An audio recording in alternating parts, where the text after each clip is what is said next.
This episode of the AI Inside podcast is sponsored by Your360.ai. Get 10% off through January 2026 by using code INSIDE.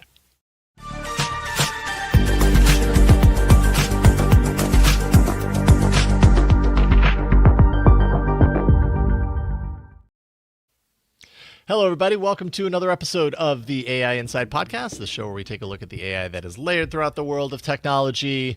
One of your hosts, Jason Howell, joined, as always, by Jeff Jarvis. Almost always, because I guess you weren't here last week because I was in CES. You were off seeing the future of the world and all that. Yeah, I was off putting on lots of different kinds of glasses on my face. Go look up Jason's videos on the socials because he shows all kinds of products. You see him with many different glasses. Yeah, lots of neat stuff. And what was your bottom line takeaway from CES? Let's see here.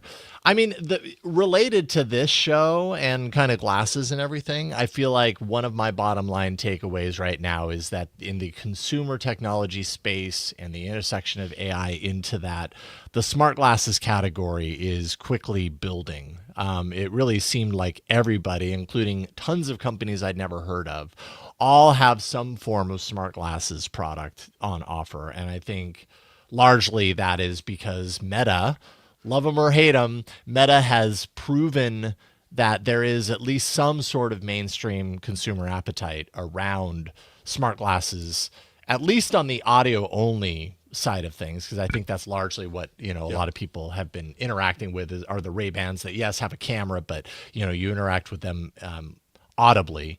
I'm curious, though, that Meta wants to multiply the output of them. They stopped distribution in Europe because they didn't have enough of them. There's demand. Mm-hmm. Mm-hmm. Absolutely. It seems like there is. Yeah. And we definitely have a story a little bit later in the rundown that talks about what the impacts of that are within Meta. But yeah, I mean, wandering the show floor and going, throughout CES in Vegas, I saw so many smart glasses, and, almost to the point to where it was like, I went in like, I'm really excited to see all the smart glasses. By the end, I was like, oh my God, everybody has smart glasses. How do I what are the differences here? How do they differentiate? Everybody's got to have their thing. If they've got AI integrated, they're not saying integrated with Gemini or integrated with ChatGPT. It's their own named one, integrated with Do you have Sophie, a favorite pair of blah, glasses? blah, blah. Do you have a favorite pair of glasses? I mean, the ones that I'm probably use and kind of get the most dependability out of are the Metas, the Meta Oakleys that I have. Yep. But when I'm using these things, I'm using them maybe as like a Bluetooth speaker, some sort of like Bluetooth interaction with my smartphone. But really, I'm using these mostly for media and for like recording media and stuff. Occasionally I might use them to like, hey, what am I looking at right now? Or what can you tell me that I don't already know about this? I went to the Grand Canyon, by the way, while I was at CES and, tested out some of the smart glasses as far as like what they could tell me about things. And, so they can do little neat things like that. I wonder how the general consumer that is buying these products that Meta is responding to, are they buying it for the AI? Or are they buying it because of the integrated camera POV? It'd be really stuff? Interesting to know. Yeah. So what struck me from afar with CES was that it wasn't so much the consumer electronics show. It was a lot of AI at the enterprise level. I mean, NVIDIA wasn't showing anything for consumers, right? Yeah. But they were showing things that were critically important. And it was another Jensen Huang keynote that I love watching. Yeah, he's good. As a connoisseur of them. And Samsung had lots of consumer products. So there was tons of consumer, yes, but there was a lot more enterprise than I remembered CES ever being. Mm-hmm. Yeah, I mean, all across the board. You go to CES, I mean, it's so wide-reaching, and I think you can pretty much find anything that you're looking for, depending on which hall you're in and all that. I also checked out some the Vocci, VOCCI, smart ring, which is a ring that you're meant to wear on your pointer finger with a little button. It's a lot like the Pebble Index that we talked about, but a little bit more done from the perspective of, this isn't a disposable device the way Pebble was or is being marketed as, and it's rechargeable. And you could get something like 8 hours of straight continuous recording onto the device through the ring. And better design, it looked like, too. Yeah, it just kind of has a higher level kind of, touch as far as the design is concerned. So, anyways, I should be getting that for review at some point. Definitely be talking about that on this show if and when that happens. But yeah, very interesting. There was a lot of consumer. Don't get me wrong. Yeah. And I hear what you're saying is a lot around the enterprise use cases and all that kind of stuff too. So anyways, good to be back. Knock on wood, I didn't get conflu, so that's good. I'm really glad we can hear you talk. Yes, I didn't have that weird like, oh dang, I got back from Vegas and now I'm sick as a dog. So, but again, knock on wood, I hear the flu's going around. I want to avoid that. Yeah.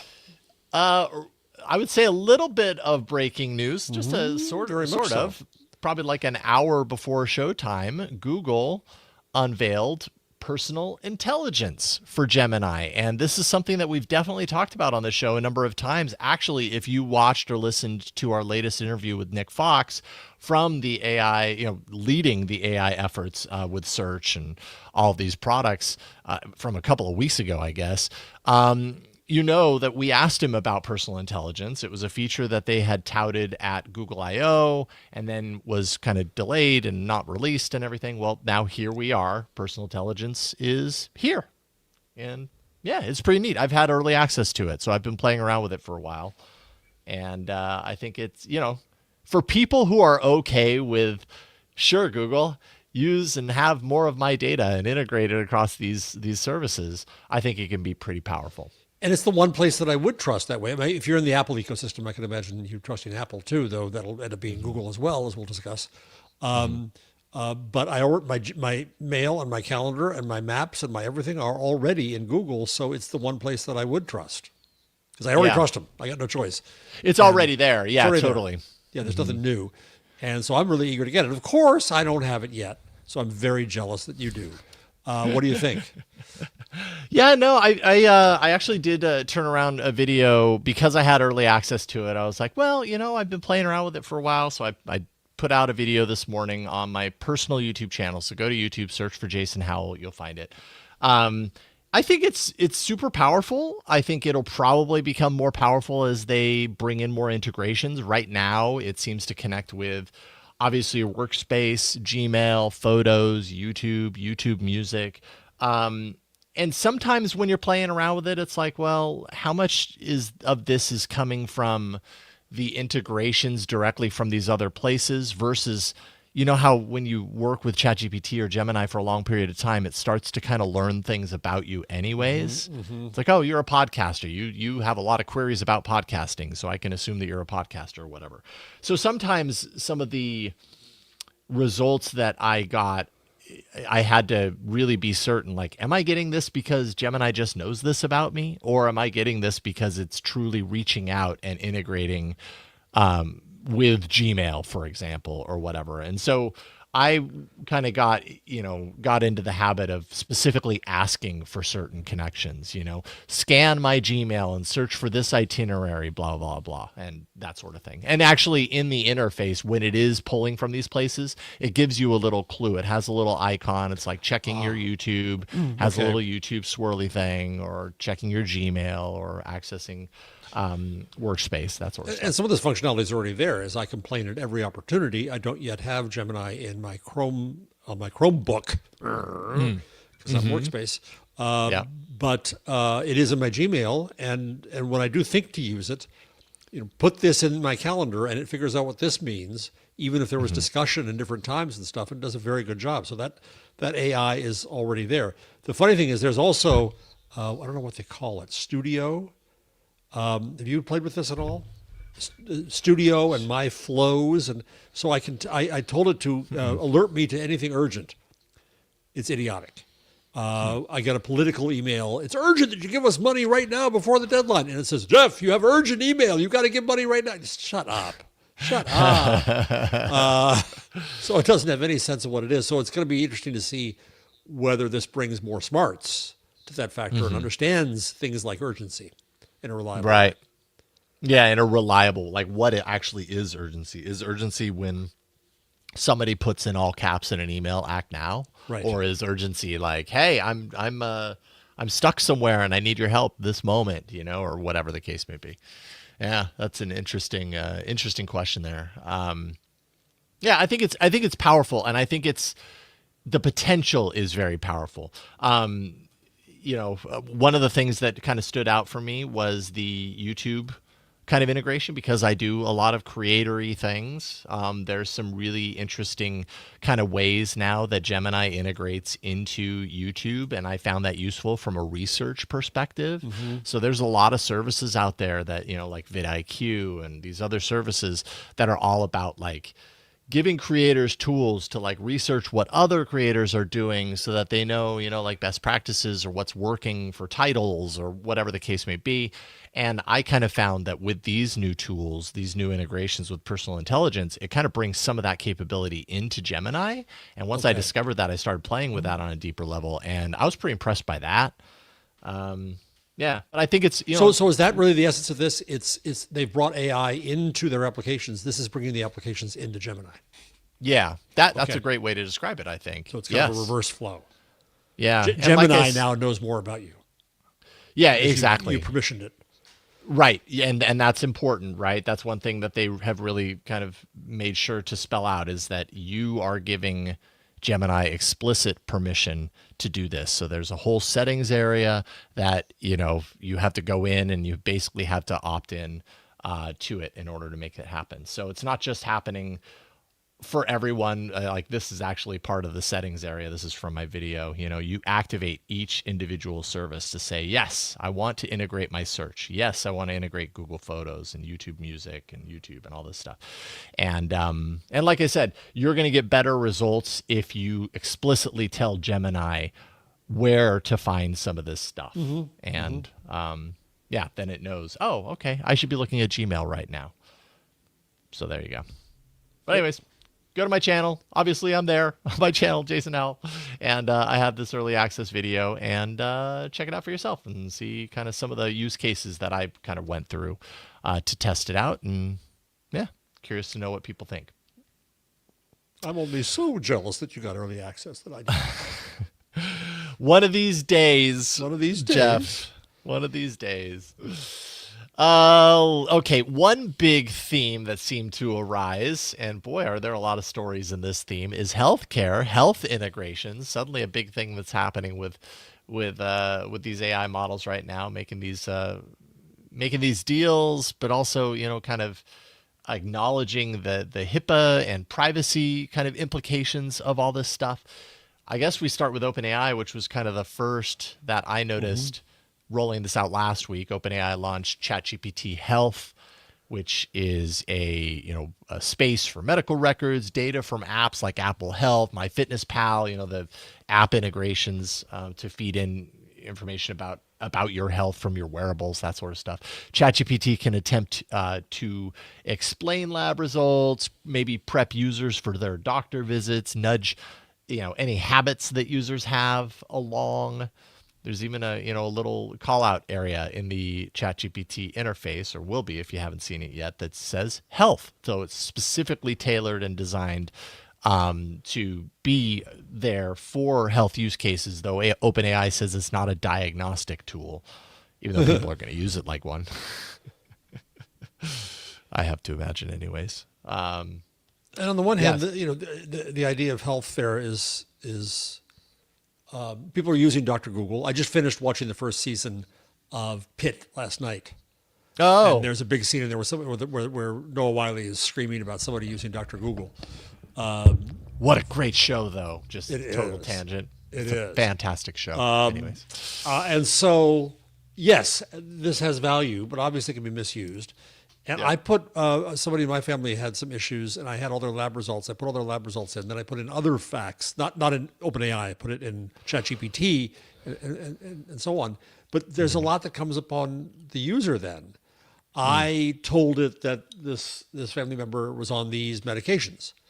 Well, then it said, "Uh-oh, this indicates this. Uh-oh," and then I found out that I was wrong. The person had been taking off one of those medications, and it was like, "Oh, okay, never mind." And so the input, the data in, matters as much as the data. The other thing that concerns me is what the training is on this.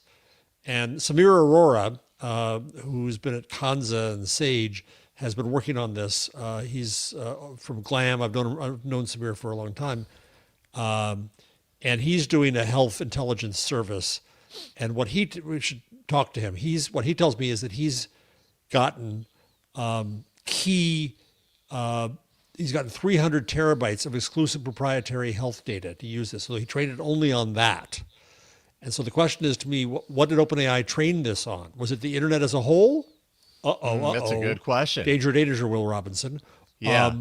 And then, yes, if it was ragged then to the health data, but its logic is from the internet as a whole, that makes me hinky.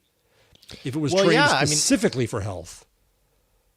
Have they revealed? I don't know that. The degree to which this was trained. That's a really good point. That's really important when it comes to health data. And the internet as a whole is, as we know, is full of probably bad directions, bad trails leading to incorrect places. And you don't want to train on that or give that equal footing, compared to any sort of other official stuff. That just muddies the water. And I think there were a lot of people that were, and actually related to this, but just real quick, there is also an app, was it called Torch, which I wasn't familiar with, but OpenAI, this is a health records startup that OpenAI is now acquiring. It's a 4-person acquisition. 4-person. Yeah, very small team. Yeah. To basically take its medical tiny health for record AI. startup. Yeah. But $100 million worth of OpenAI equity ain't a bad payday. Yeah, not bad at all. Not bad at all. And then, of course, everybody was like, yeah, well, what about HIPAA concerns? And then I think it was the next day, OpenAI announced OpenAI for Healthcare. This is a suite of GPT 5.2 tools for healthcare systems, HIPAA compliant. It's an AI layer for clinicians, for developers, so that they can, go ahead and integrate their clinical reasoning, their workflow templates into here, institutional policy, alignment with that policy, which is really important, kind of what you're talking about. And it's just an API platform for all of this. They've got some partners like Boston Children's, Cedars-Sinai, Abridge. So yeah. So that's one of the companies doing health. Yeah, that's just one of the companies. I know. Right. And then we've got Anthropic.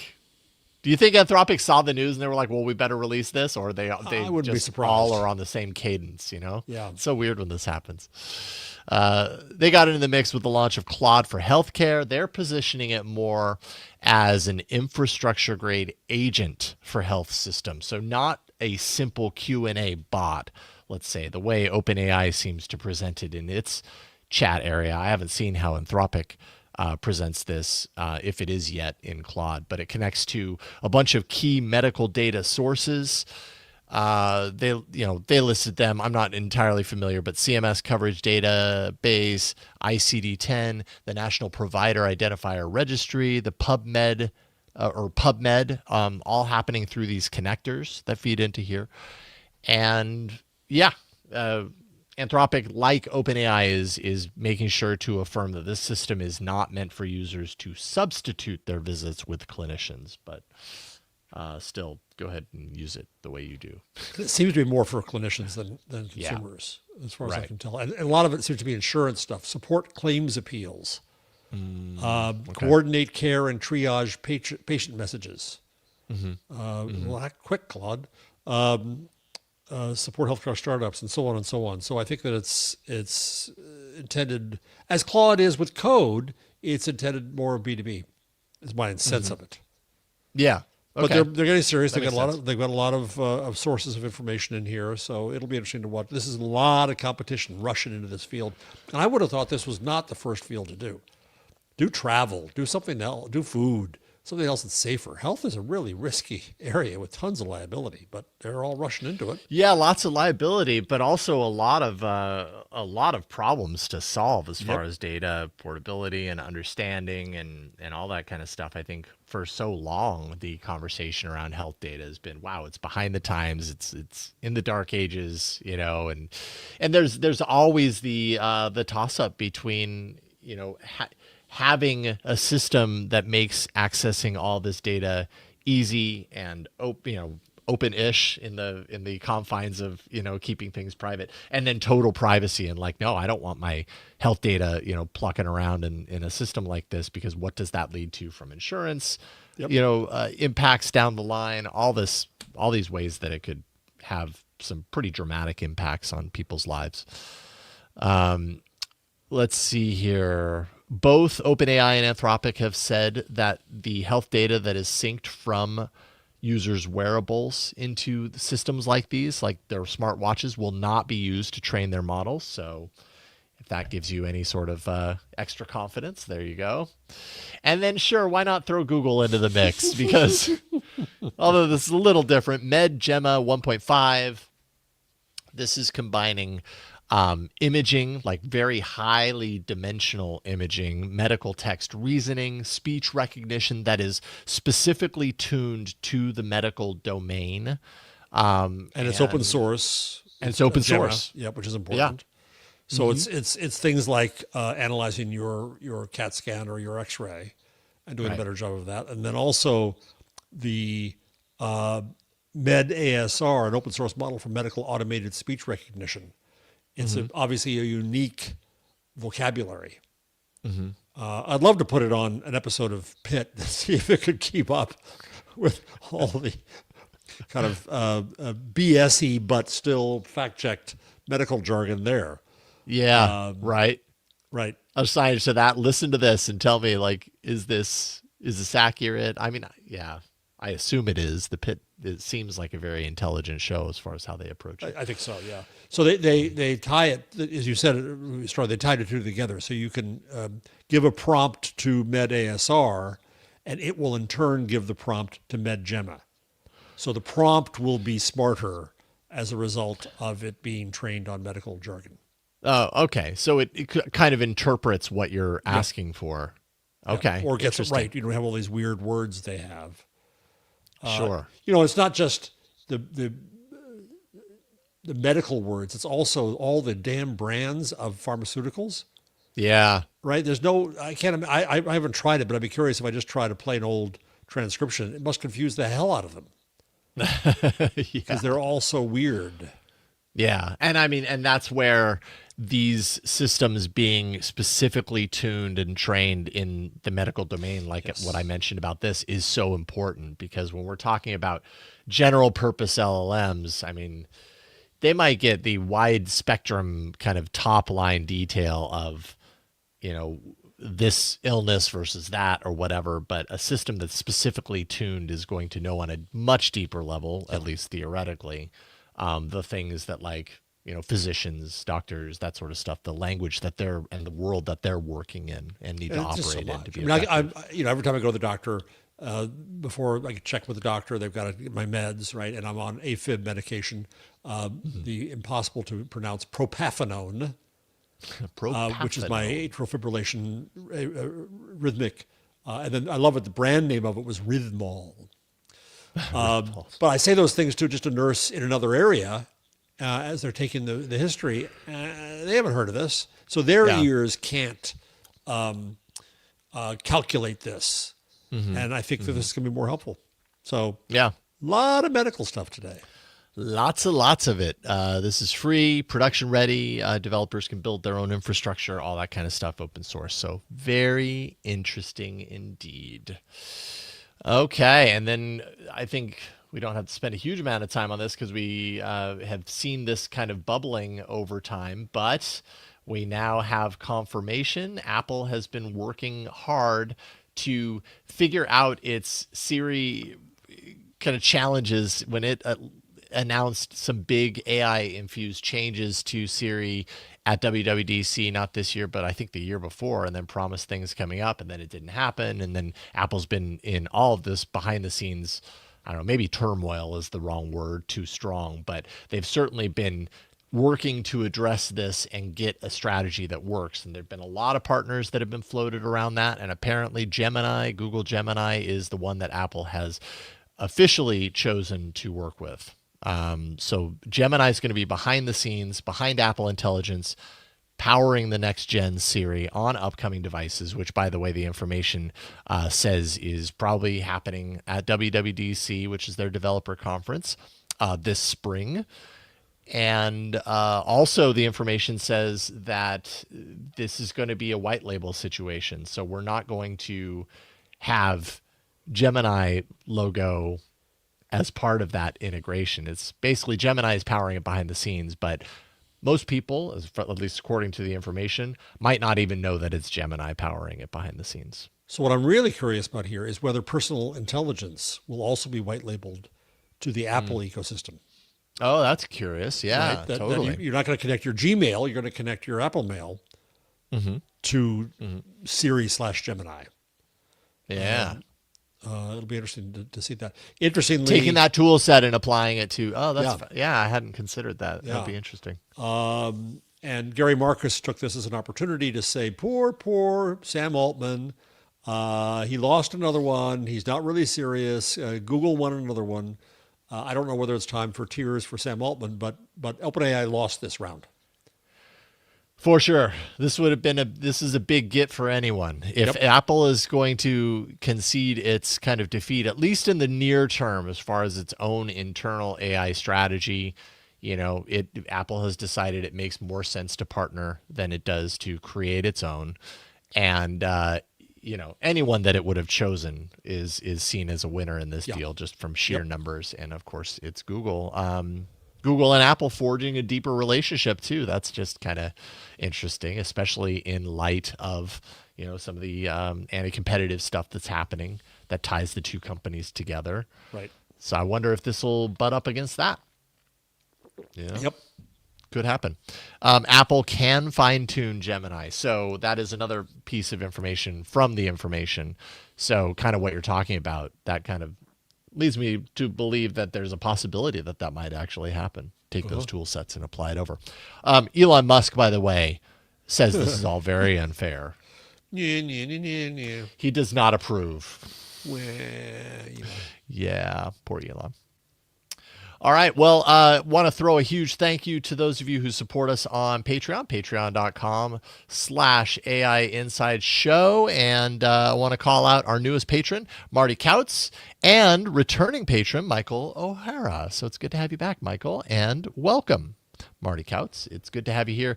You can support us, patreon.com/AI Inside Show.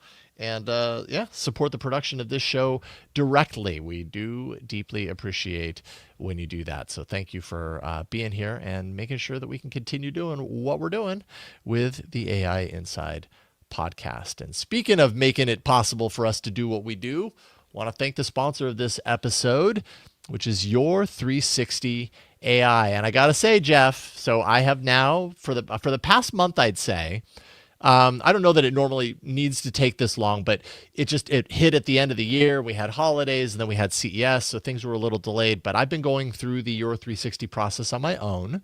I had some of my other colleagues, Ron Richards, Tom Merritt, a few other collaborators, give me their true, honest feedback through the system. And over the last weekend, I had my official sit down. And it was awesome. It was really cool. I have to say I learned a ton about how I'm showing up as a collaborator in these relationships, as a contributor and kind of coworker, even though I am an independent creator. And also definitely recognize a few areas where I could improve. And I have to say, for someone who works alone a lot of the times, I'll put that in air quotes because I'm obviously I work with people like you, but I'm here alone a lot, and I don't get many opportunities to get that kind of feedback because I don't work for a company that says this needs to happen. And so it was really instructive for me. I have to say, it was incredibly helpful. So thank you for participating in that, Jeff. Did you have any sense of who said what? In certain cases, I could kind of understand what it was referring to if it was this show, based on how I approach my roles in different things that I do. Right. And so some of the things I could kind of decide, but it kept it anonymous. I mean, it kept it strictly anonymous. It's just I could infer it, but not for everything. There were a lot of things that were everybody said this, and so that was nice. As we discussed last time, I played with the tool to push it. I should have put in an Easter egg to see whether yes. you could have found one, but I didn't. That's okay. That's okay. I'm happy that it was the way it was. It was, like I said, it was authentically very helpful to get that feedback, and I'm already kind of implementing some of the suggestions that we got to. It kind of confirmed for me some of the things that I was concerned with going into it too. And so this is all about career development. And that actually happens to be the number one reason people quit a job, because they're not getting that development. They're not getting that feedback, or at least good enough feedback that they can act on, that they can change how they work and that sort of stuff. That's what Your 360 is all about. And with the rapid pace of development in AI, it makes the whole process really seamless. It uses voice AI to conduct real conversations with you, with your colleagues. They're not very long conversations, 15 to 20 minutes to kind of get the information to pull it in. And then after that, and by the way, you're drilling into not just the things, that could be improved upon, but also the things that you're doing well, everything basically. It synthesizes it all, walks you through finding all of those, those things that matter across multiple people or specifics and everything. And then walks you through the step-by-step on what you do on the other side of that through a coaching conversation. That's what I had this last weekend. And it was just really helpful. If you're a manager, it actually surfaces patterns across your team that you might not see in a standard survey as well. And a project manager at Dropbox called it the most helpful, actionable career advice they've ever gotten. I know it's given me a few things to really think about with a lot of clarity as we are now knee deep in 2026. So start the year with real clarity for yourself at your360.ai. Use code INSIDE for 10% off through January. That's your360.ai, code INSIDE to get 10% off through January. And yeah, we thank Your360 for their support of the AI Inside podcast. Fun times. All right, we're going to take a quick break. On the other side of the break, we've got more news to get to. That's coming up in a second.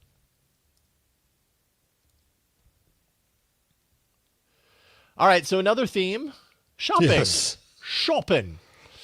And I think here, this is largely about Google, but it's also, and some Google news related to shopping, but it's also about kind of paving the way and creating the relationships that are going to etch into stone, at least for the next handful of years, one way in which people are probably going to do a lot more shopping, which is through using these AI tools. Yep. And Google is pushing into that agentic shopping experience with its own Gemini created tools that are meant for retailers so that they can actually embed the AI agents directly into their own apps and their own sites. So think Kroger's, Lowe's, Papa John's, just a couple of the partnerships that we're talking about here. And those bots are kind of integrated in and, pointing you in the right direction or personalizing your shopping carts, that sort of stuff.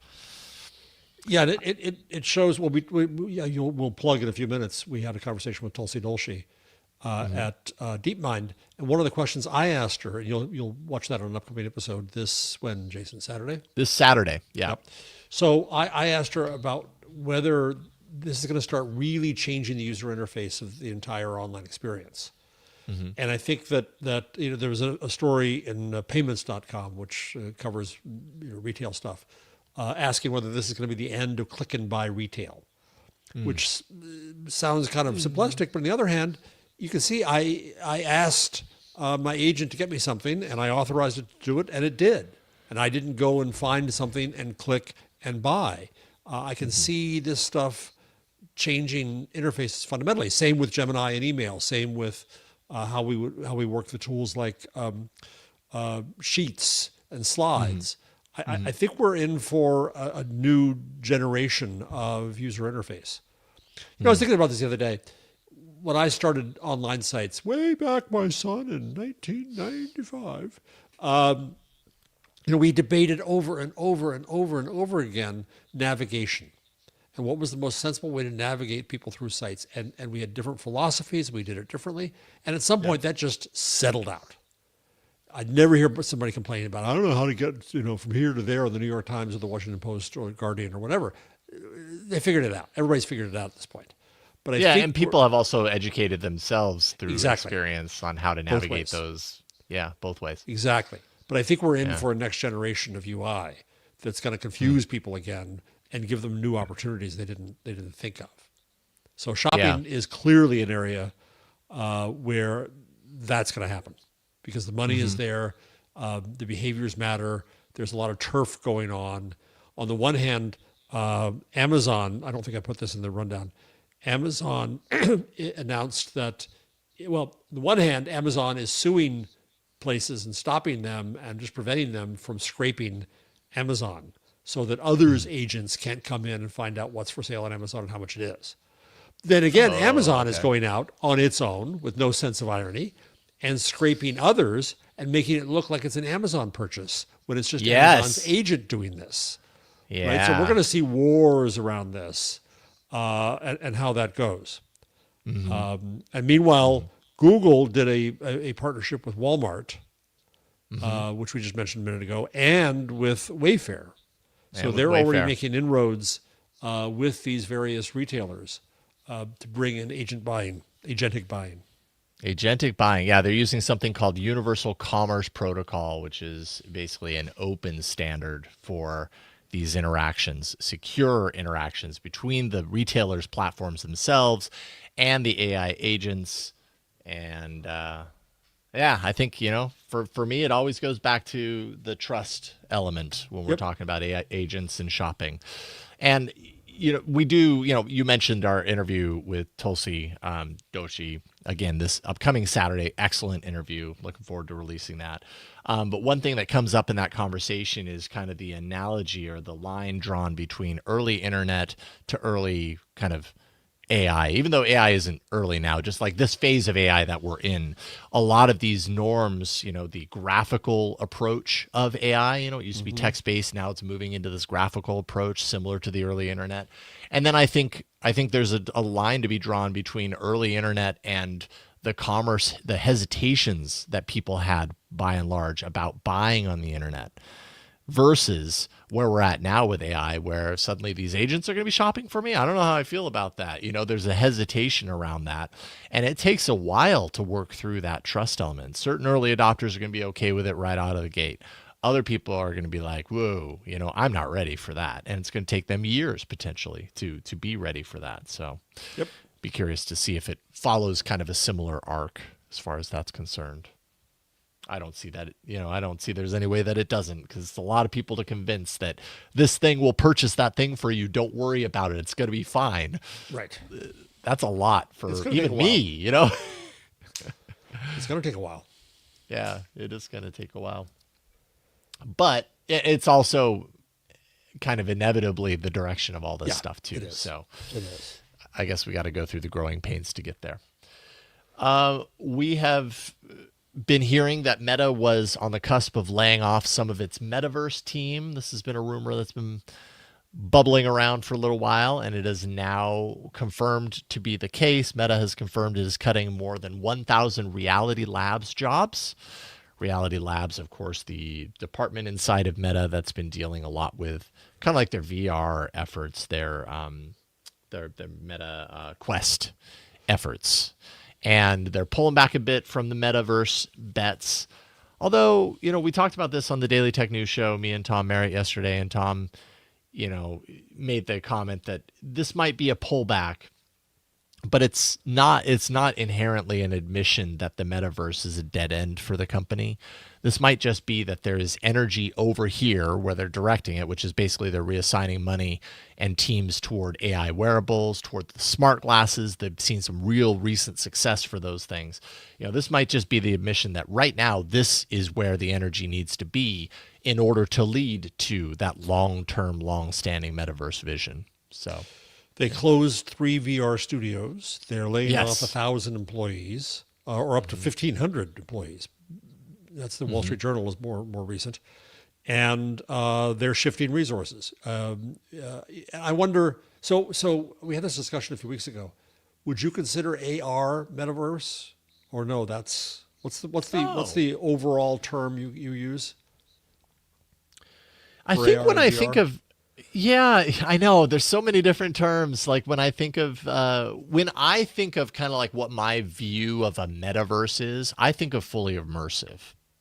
You know what I mean? Like I think Yeah. of like a metaverse is not an integrated kind of layer between me and reality. It is I'm in this different place, that other place called the metaverse where I see all these people in real time in front of me and interact with them. At least that's what I interpret Zuckerberg's earlier vision around metaverse to Yeah. be. So that seems But to we're also in a be different place now around these right. So technologies, you know?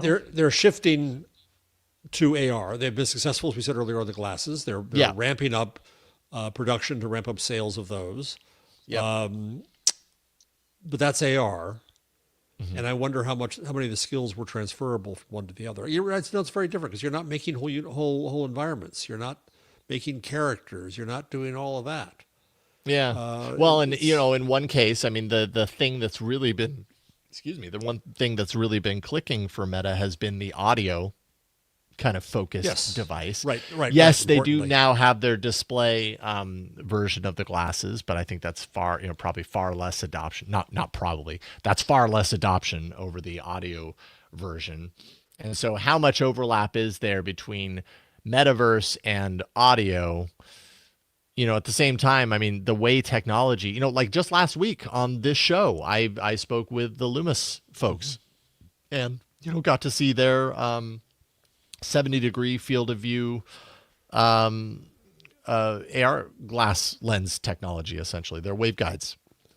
And right. that really sets the stage for the normal glasses form factor, but with that incredibly wide kind of perspective that maybe it starts to kind of dip its toes into a metaverse like environment. Like, could the metaverse be this room I'm sitting within, but I'm talking to you in this room right there behind this desk? Is that a version of the metaverse, even though everything isn't blocked Right. out and it isn't completely fictionalized?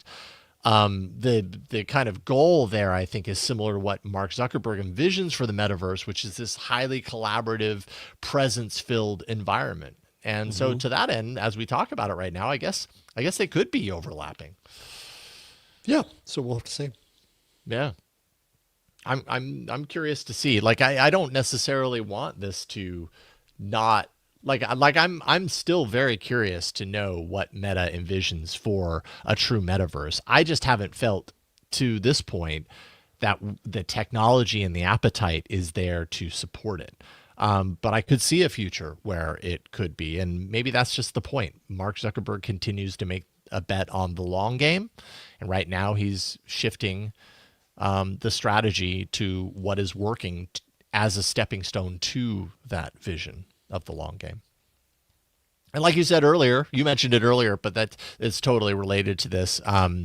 Doubling their annual production of Ray-Ban smart glasses to at least 20 million by the end of Which is 2026. amazing. That's a big Yeah, number.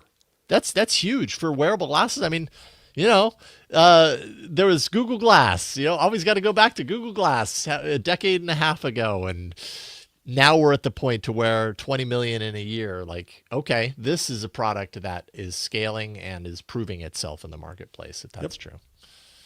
Interesting. Microsoft is vowing to, okay. Microsoft is rolling out a community-first AI infrastructure plan. I think they're vowing to essentially shoulder the costs of what systems like this, when they roll into town, data center, they start building these massive AI data centers. There's just a lot of people that push back on this because a lot of the impact of this has been thrust upon the people who live around these data centers. And this is this announcement of a community-first AI infrastructure plan seems to be Microsoft saying, you know what, we need to continue to build these data centers. We need to continue to do this. In order to do this, in a way that appeases the folks who live around them, we are going to shoulder the cost of all of these things: electricity bills, water systems, local budgets that are all impacted by this. And so, there's a number of different ways that Microsoft is pledging to pay the full cost of the power and the grid upgrades that are related to it. And data centers are proving to be politically very unpopular. Towns are fighting them. In my town true. here, offices ever since the pandemic, offices have been disappearing, and warehouses are coming in, or even light manufacturing. This is not a town for that. And I haven't seen data centers come in yet, but they're going. They need enough space. They're going to in my area. They're going to have to. It's going to be like Amazon warehouses. And both buildings are really boring in the landscape of a community. Right? Yeah. They're these terribly closed off, gigantic things with no sense of what's inside, no sense of humanity. There's the around blob. them. Yeah, big blob. So there's nothing Ugly to blob. love there. And if it raises your electricity cost and it makes noise and it affects your water, they're going to have to figure out different ways. Of course you're to going do to this. hate that thing. Yeah. Yes. Yeah, because it doesn't create that many jobs, and the jobs it creates are highly specialized after the construction's over. So this is all PR on Microsoft's part, but it's smart PR. For sure. Yeah, I wonder, on this, like, does it, and we did talk about this yesterday on the Daily Tech News Show, does it help to kind of smoothen out the rough edges for residents who are seeing, are feeling the threat of these rising costs and expenses and environmental impacts and all this stuff? Does an announcement like this actually address their concerns to a point to where they're like, okay, we're all right with it? And does an announcement like this actually influence other companies like Microsoft doing similar things? Right. Does it set a to standard? do something like this, to set a standard? Yeah, and if you're going to be dealing with zoning officials in a given place, they can now point to Microsoft and say, well, at least give me those assurances. Sure. Yeah.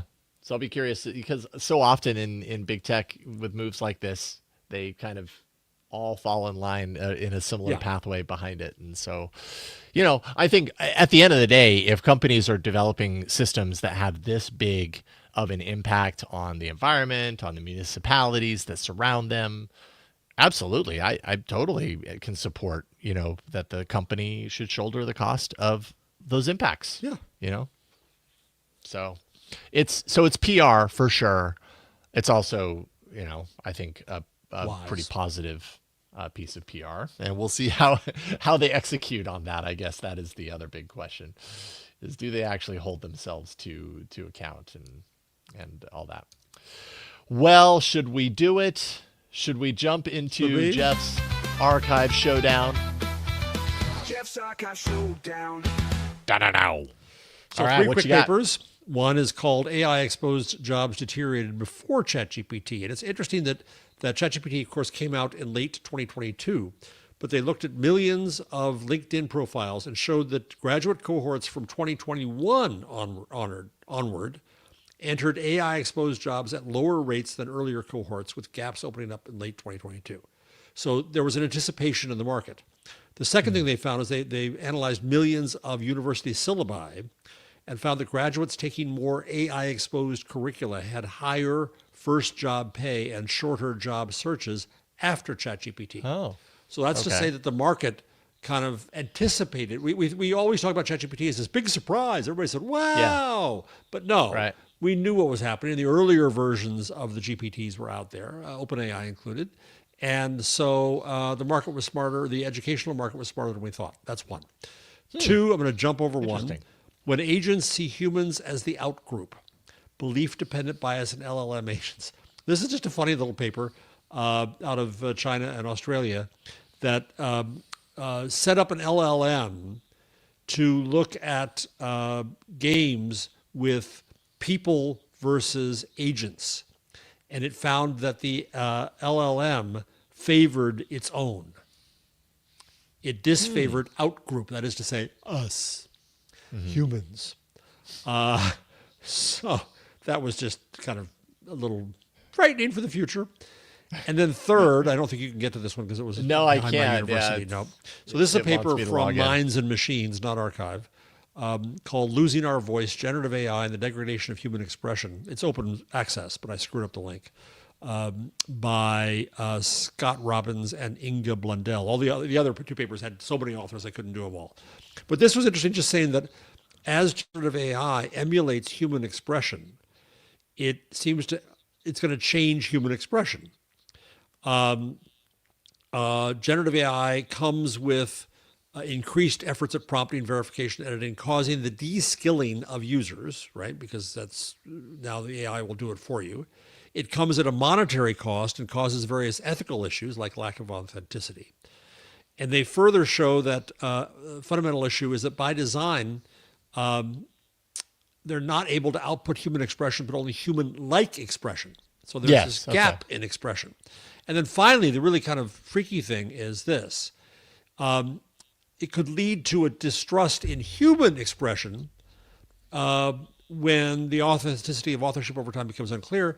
It'll cause a devaluation of human expression when human expression can be mimicked with less effort by generative AI. That is to say that it sets the bar too high for expression. Now, I've been arguing that generative AI enables people who feel intimidated by writing or presenting to be able to now use generative AI to raise their own bar. Now, that's kind of code switching, and it's a snobbery of its own sort. But for my international students to use it for translation and use it smoothing over their language and so on, it's been invaluable. And so they code switch up to what the American expectation is using this.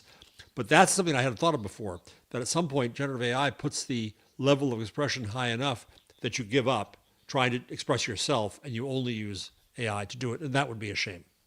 So that's it. I bet there's a lot of that goes on. I mean, Yep. the more people, well, I can speak for myself in some situations. The more I use these tools, the more likely I am to turn to the tool to do something that I would have possibly just done from a human expression perspective before. Actually, this kind of ties sort of into an item from our speed round, the Gemini, the Gmail entering the Gemini era, which is, all of these tools coming to Gemini. And one of the things that I've noticed in my inbox is, it's similar to features that we've seen before in Gmail with AI integrations, but I'll get an email and then it'll give me below that email a large block, which is like, here's an entire email response. It's not just like one or two sentences. Here's like an entire email response. And I've been seeing those things and I'm looking over it and I'm like, again, like the more you use these tools, the more open to it you are. And so I look at it, I'm like, well, I mean, that really does say what I was going to say. Yep. So I accept it. But I don't, I don't just send it the way that is. I then go top to bottom and I personalize it. But so it gets me over the blank page syndrome. But in doing so, is this kind of what you're talking about? It's kind of, I guess, depending on how you look at it, it's kind of a form of giving up on human expression. Yeah. Because I'm not taking the time to start from the beginning and go, I'm accepting what it gives me instead of offering what I have. This is why I wrote that syllabus I've talked about in the past about AI and creativity, because I wanted to explore what it means for an individual student's self-expression. I didn't teach the course, and it's being taught by another professor in the spring, and it's being changed quite a bit, more like a kind of PR agency definition of creativity. But I still want to explore this idea of individual expression and see what the impact is. And I think it's a fascinating angle. Because it's going to have an impact on us. I mean, just the internet had an impact on us. We all write short Twitter length. We all can write bombastically blog-like. That's true. Yeah, we all express totally. ourselves podcast-like. There's a podcast voice people have that we know. Yes. Right? So it has an impact on how people want to be heard and in what ways. So it's. I'm glad that academics are looking at this and trying to track it, because it will have some change. Yeah. Ahead. Yeah, indeed.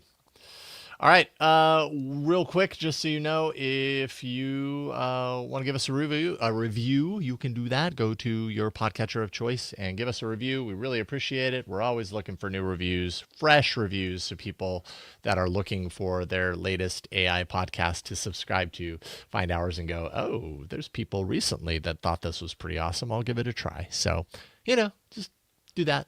We'd appreciate it. Going to take a quick break, come back. And we've got a little bit of a speed round, and then we'll get you out of here. That's coming up in a moment. Okay, Signal and its founder, Moxie Marlinspike.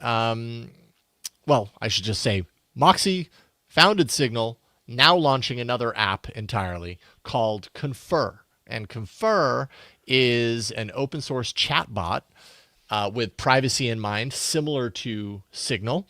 And so fans of Signal would be, probably be interested in checking this out. User data and conversations fully encrypted in a trusted execution environment. The key for that is kept in protected hardware storage. So that basically means it's inaccessible even if someone has the device itself. So it's a highly protected end-to-end encrypted LLM, essentially. And syncing is possible, by the way, between your devices. So it doesn't mean that can't happen. But, there's a lot of Signal fans out there. And people are going to use sensitive fans. Information, personal and corporate, and probably whistleblower too.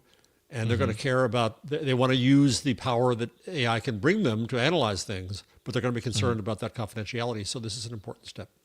Yeah, an important step. And coming from someone who has a proven track record and everything, I've seen a lot of really positive reaction to something like this. And maybe we'll see even more like it. So that's good.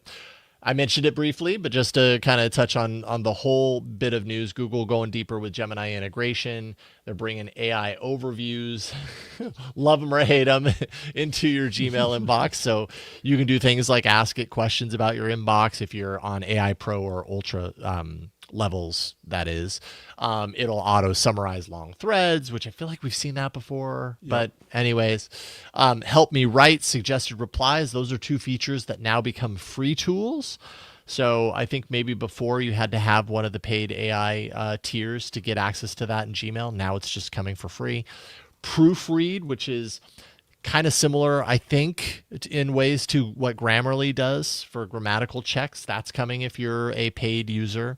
And then an AI inbox filter that prioritizes what it thinks are VIP contacts, time-sensitive tasks, that sort of stuff. So, on the left-hand side, you've got all of your mailbox inboxes, and mixed up in there is an AI inbox. It's called AI inbox, and that's currently in testing. So I don't know that everybody has that yet, but that's testing. Global rollout coming in the upcoming months, which I'm sure we'll talk about once that finally hits. But yeah, definitely seeing some changes inside of Gmail. And I think it's been interesting too, because some of the Gemini changes that have come to Gmail in the past year or whatever didn't, like the Gemini integration into Chrome and how it interacts with Gmail.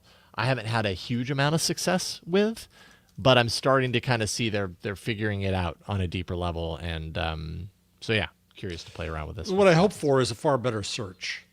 Mm-hmm. Yes. Because you've got to use, if I'm trying to find that one email I really want, and I can't find it. Nate B. Jones talked about using, I think, Claude, and piping to Gmail, and then saying there. I had a scheduling link for somebody. I cannot find it. Can you find it? And it went off to Gmail, and it did find it. So I just went to it and asked. I had to come up with an idea real quick.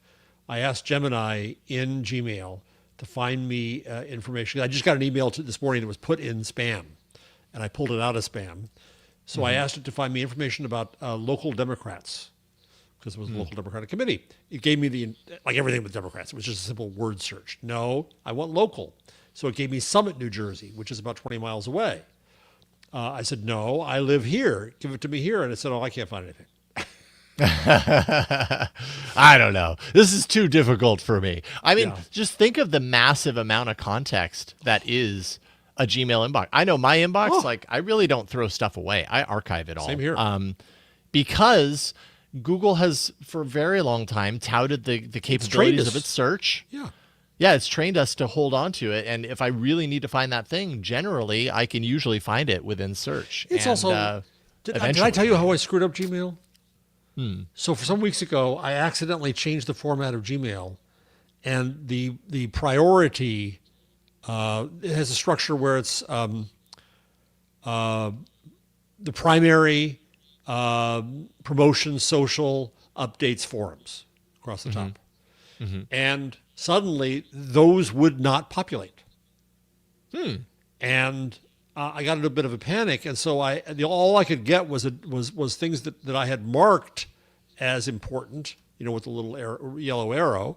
But I had done that manually. And otherwise it was everything. So I was thrown back 15 years Oh, God. into the everything inbox.